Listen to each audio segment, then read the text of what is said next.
This is the triple sonic North American XB-70 Valkyrie. This is the Convair 880 jet airliner, and this is the Republic XR-12 photo reconnaissance prototype. What do these three diverse airplanes have in common? Let's find out on Celebrating Aviation with Mike Machat. By request. Special thanks to November 176 Lima Delta Esperanza, who suggested the idea for this presentation today. What these three airplanes have in common is that they are among the most aesthetically beautiful airplanes ever designed. We're going to present the top 10 military and top 10 airliner and civilian aircraft that represent the most beautiful airplanes ever flown. Now, you're probably wondering, this is obviously very subjective, and we've determined this by assembling a highly esteemed group of aviation experts into the Celebrating Aviation with Mike Machat Honorary Gold Advisory Board judges. And do we have a photo of all the guys? I think we have a photo of all of them. There they are. Yeah, that's me. So I think you know where this is going. And what was the most aesthetically beautiful airplane ever built? We're going to save that for the end. We're going to show you what we consider the most beautiful military and commercial airliner ever built, and that'll be at the end of the program. Now, this channel is all about bringing you great photos and artwork. So we hope you will enjoy the images you're about to see. We're not going to get into too much technical information. And many of these images have never before been used on YouTube. So let's begin. We're going to start with military aircraft. Presenting these airplanes in chronological order, we begin with one of the most superb aircraft designs ever created, the iconic Spitfire. A descendant of the famed S-6B, which won the 1931 Schneider Cup races, the Spitfire was designed by engineering legend R.J. Mitchell and first flew in 1936 as the Mark I. With its elegant proportions and beautifully balanced shape, the Mark IX version seen here is considered by many to be the epitome of beauty for the Spitfire series. Next up, the North American P-51 Mustang. And much like the Spitfire, the P-51D, which was built in greater numbers than all other P-51 variants combined, represented the essence of the aircraft's design. First flown in prototype form in 1940, the Bubble Canopy D model became operational in 1944. And like many of the aircraft you'll see in this presentation, the P-51D looks good from any angle. Amazingly, more than 100 P-51s are still flying as prized warbirds today, captivating air show crowds with their graceful lines and breathtaking performance. Now we have the Republic XR-12 Rainbow. Two prototypes were built. This was originally intended to be a photo recon airplane with long range and high speed at the end of the war. But it came after the war ended, and it just was the right airplane at the wrong time. There was to be an airliner version as well, and that never happened. The two prototypes were lost to history. But it was an elegant looking airplane and is to this day the fastest four-engine piston-powered aircraft ever flown, with a top speed of 462 miles an hour at 40,000 feet. It was all about streamlining and speed. And much has been said. We have a Republic Rainbow video on the channel that you can look up, but we have had comments about the tail of the airplane. And a number of people have said it doesn't look like it matches the rest of the design, while still others say that's what makes the airplane look as good as it does. The answer to that issue is the fact that the airplane was designed by Republic's chief designer, Alexander Cardvelli, and the tail is modeled just like you see here on the F-84. The Lockheed F104 Starfighter, world's first operational Mach 2 jet fighter, missile with a man in it. and called the Zipper, and any other group of nicknames relative to its Mach 2.2 top speed. But it was designed as a Cold War interceptor and a real blast from the past with its General Electric J79 turbojet, seen here in a night engine run. One of my personal favorites, the Saab J35 Draken. Beautiful delta-winged airplane. And we're going to be showing pictures from all over the world, different aircraft that we consider the most beautiful. Wait, you know what? I have a better picture of a J35 Draken. Yeah, that's more like it. You didn't think I was going to do a presentation without a model box stop, did you? Another beautiful airplane from Europe, the Ferry Delta II, flew in 1956 and set a world record. It is the first airplane to achieve 1,000 miles per hour in level flight. Beautiful delta wing design. And this was an ad. Ferry was very proud of their achievement, as they should be. And I should probably qualify, first jet-powered airplane to fly over 1,000 miles per hour in level flight in 1956. Speaking of delta wing airplanes, the Convair B58 Hustler also flew in 1956, the world's first Mach 2 jet bomber. We have an episode about landing gear, and boy, there's quite a complex structure there with the gear and the way it retracted. But what a beautiful airplane. And as I said before, in any view from any angle, it just really grabs your attention. While we're in delta wing aircraft, we can't leave out the Avro CF-105 Arrow, designed as a Cold War interceptor from Canada. Beautiful airplane, fell victim to a number of political and technical issues. As I said, we're not going to get into all the details in this presentation, but 5 were built, and again, we're all lost to history. But in this rollout view, my goodness, what a stunning airplane. The North American XB-70 Valkyrie, with its canard design, twin vertical stabilizers, the triple sonic airplane, as it was called, the largest aircraft ever to fly Mach 3 at 70,000 feet. And I've always loved this photo. It's taken after the rollout at Palmdale, California. And it kind of gives you a little insight into the informal nickname that a number of pilots had given the airplane, which was Cecil the Seasick Sea Serpent. Gotta love it. This is a pretty dramatic view from the rear cockpit of the B58 Hustler chase plane, which could chase the B-70 up to Mach 2. And here it is at high altitude.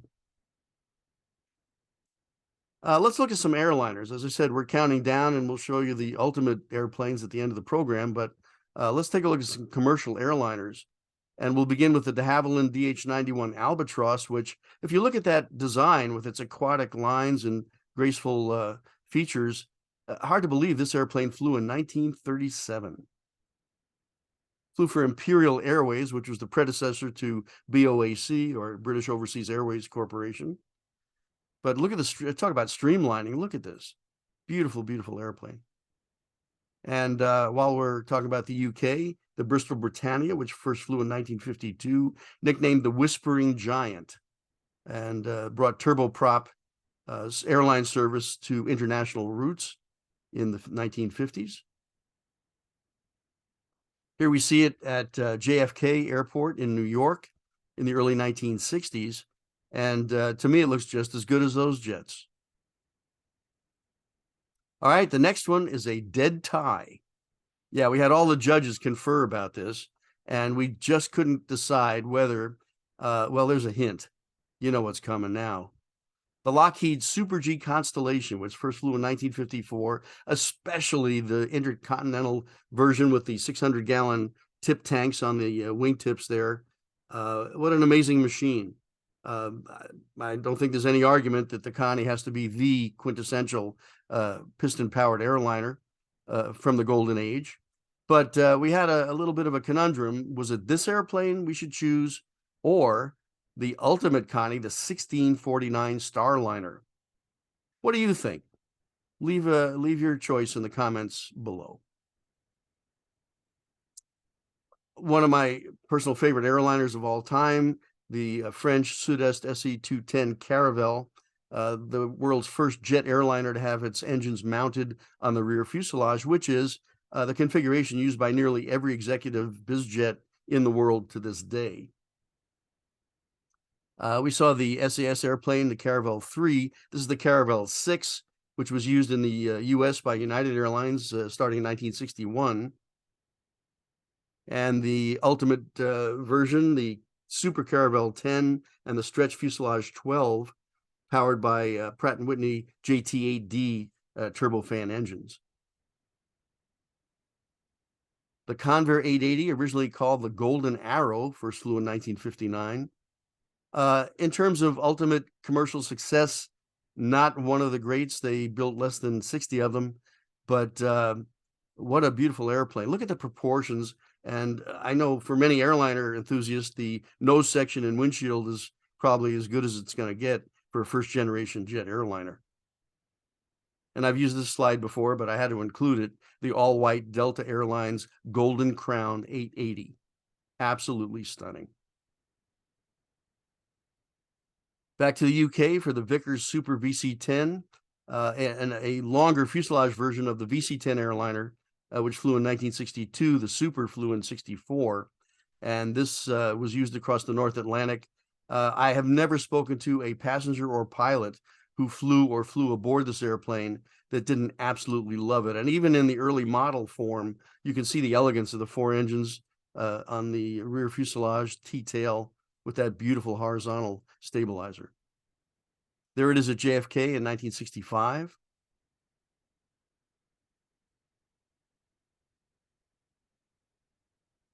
And we're going to look at some executive aircraft. Salute to the corporate aviation world and the folks that work so hard in that to bring executive transportation to corporate executives and world leaders, as it were. But how could we not begin with the Lear 23?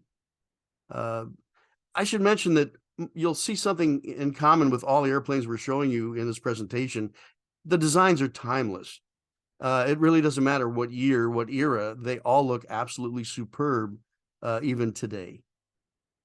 Now, I'd like to take a minute to talk about this airplane. It was one of the early prototype 23s. It was sold in the US by Clay Lacy Aviation in California. And if you look at that tail number, it's interesting because the initials belong to none other than Frank Sinatra. Old Blue Eyes. Additionally, if you look at the flag on the vertical stabilizer, you'll notice that it's actually backwards. Flags are always to fly in the direction of the airplane on either side, which means the blue field should appear that way. And my thanks to viewer Christopher Sturworth for bringing this to our attention. Good catch. And Machat's law of airplane markings. This is the later version extended fuselage Lear 35, but what a beautiful shape. Next up, the Cessna Citation 10, free world's fastest non-military aircraft. First flew in 1996 and employs the area rule fuselage in its design, aft fuselage area. Even on the ground, it looks fast. And I thought we'd take a moment and bring you inside the Citation 10 and show you some of the cabin accoutrements and fitting. It has a nice modern cockpit. Really beautiful airplane. The Bombardier Global Express, first flew in 1996, was the first of the ultra long-range executive biz jets. Today, its performance is matched by the Gulfstream 600 series and the G5s, which I should mention could have easily been selected as well. We just decided to go with the Global, mainly because I had a painting of it. And here we are departing John Wayne Airport in Orange County near Santa Ana, California. And you see Newport Beach fading off into the distance as we move into the final category, which is honorable mention. These are airplanes that are beautiful in their own right. They just didn't make the top 10. And I have a feeling when I see the comments from this presentation, we'll probably do a part 2 and maybe even a part 3. So if you haven't seen your favorite airplane in this collection, don't despair. I'm giving honorable mention to an entire category of airplanes, the fiberglass sailplane, or today composite structure. But these are really elegant machines, like the LS-8 that you see here at Torrey Pines, California, or the Yantar Standard at the El Mirage Dry Lake in the Mojave Desert, and the Swiss Pilatus B4 over the Swiss Alps. So shout out to the glider community for some really beautiful, beautiful airplanes. But honorable mention for civilian goes to the Beechcraft Staggerwing, the Blohm + Voss HA-139, which flew mail, was catapulted from ships near the ports and saved a whole day of airmail service. And the beautiful de Havilland Comet 4, which was the first jet airliner to carry passengers in scheduled service across the North Atlantic in 1958. For executive aircraft, the Beech Starship, quite stunning. And for military honorable mentions, we have the Convair F106 Delta Dart, the French Dassault Mirage 4, and the Avro Vulcan V-bomber from Great Britain. All right, here we are. We've arrived at the moment you've been waiting for. What is the most aesthetically beautiful airliner ever designed? You ready? We have to go with Concorde. And it's been brought to my attention, you don't say the Concorde, it's Concorde. A Mach 2 jet airliner, referred to as the Beast. Elegant lines, tall on its gear. And yes, you can see the very beginning of the curvature of the Earth from 60,000 feet while you're flying at Mach 2.04. All right, what's the most aesthetically beautiful military airplane ever, in our opinion? And that could only be this machine, the Lockheed SR-71 Blackbird. First flown in 1962 as the A-12, the YF-12 Interceptor, and of course the ultimate SR-71, the fastest and highest flying production aircraft ever built. So there you have it, a look at what we consider the top 10 most beautiful military and commercial airplanes. Special thanks to the great folks who make these presentations possible with their photographic images and support. And thank you so much for celebrating aviation with Mike Machat. I know this was a little bit different than what we normally do. I hope you enjoyed it. If you haven't subscribed, we'd love to have you on board. And please do hit the like button on the way out. It helps us with YouTube. As always, until next time, take care.